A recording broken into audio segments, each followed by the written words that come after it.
इस वीडियो में हम लोग सॉल्व करेंगे एनसीईआरटी के एक्सरसाइज 5.6 का question number 2।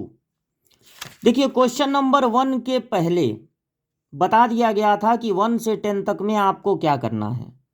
If X and Y are connected parametrically by equations given in question, X और वाई पैरामीट्रिकली एक दूसरे से कनेक्टेड हैं। देखिए इसका मतलब क्या होता है, और आपको फाइंड करना है D Y by D X without eliminating the parameter.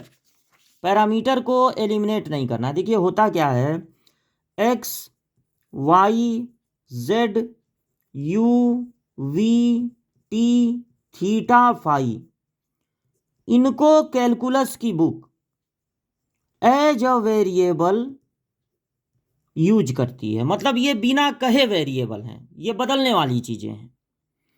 कभी कभी क्या किया जाता है, एक्स और वाई को एक ही इक्वेशन में न देके एक्स और वाई को अलग अलग दो इक्वेशन में किसी और वेरिएबल के टर्म में डिफाइन कर दिया जाता है।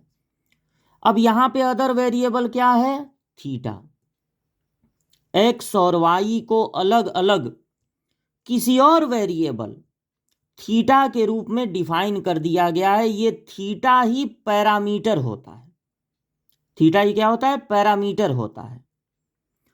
तो पैरामीटर को एलिमिनेट किए बिना, देखिए यहां पर लिखा है विदाउट एलिमिनेटिंग द पैरामीटर। मतलब आप ऐसा ना हो कि यहां पर कॉस थीटा निकाल लें एक्स बाई ए और यहां पे cos theta Y by B और कहें दोनों कॉस थीटा की वैल्यू है तो इसलिए X by A equal to Y by B.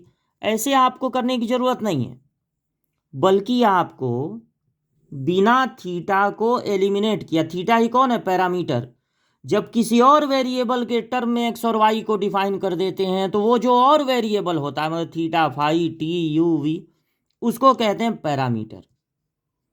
तो हम करेंगे क्या, हम यहां पर अलग अलग इक्वेशन लेंगे, एक्स का डिफरेंशिएशन यहां कर देंगे थीटा के रिस्पेक्ट में, यानी यहां से निकालेंगे D X by D theta और यहां से निकालेंगे D Y by D theta.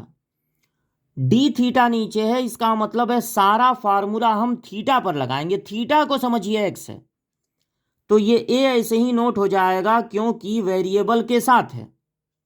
और जैसे कॉस एक्स का होता है डिफरेंशिएशन माइनस साइन एक्स, यहां पे हम कौन सा फार्मूला लगा रहे हैं कि D by D x of cos x, cos x का डिफरेंशिएशन होता है माइनस साइन एक्स जब आप एक्स पे रूल लगाएंगे तब। लेकिन जब आप थीटा पे रूल लगाएंगे तो कॉस थीटा का हो जाएगा माइनस साइन थीटा। चूंकि थीटा पर ही रूल लगाना है इसलिए किसी एक्स्ट्रा चीज से आपको मल्टीप्लाई नहीं करना पड़ेगा। यहां पे D Y by D theta, तो बी को ऐसे ही नोट कर लेंगे क्योंकि थीटा के साथ, क्योंकि वेरिएबल के साथ है, थीटा वेरिएबल है। और कॉस थीटा का हो जाएगा माइनस साइन थीटा। अब अगर आप इस D Y by D theta को इस D X by D theta से डिवाइड कर दें तो डी थीटा कैंसिल होगा और आपको मिल जाएगा D Y by D X, और आपको D Y by D X ही फाइंड करना है। तो जब इसको इससे डिवाइड करेंगे ए इंटू नहीं सॉरी, इसको इससे B into minus sine theta को A into minus sine theta से डिवाइड करेंगे तो माइनस साइन थीटा कट जाएगा, बचेगा बी बाई ए। तो आपका D Y by D X हो गया बी बाई ए।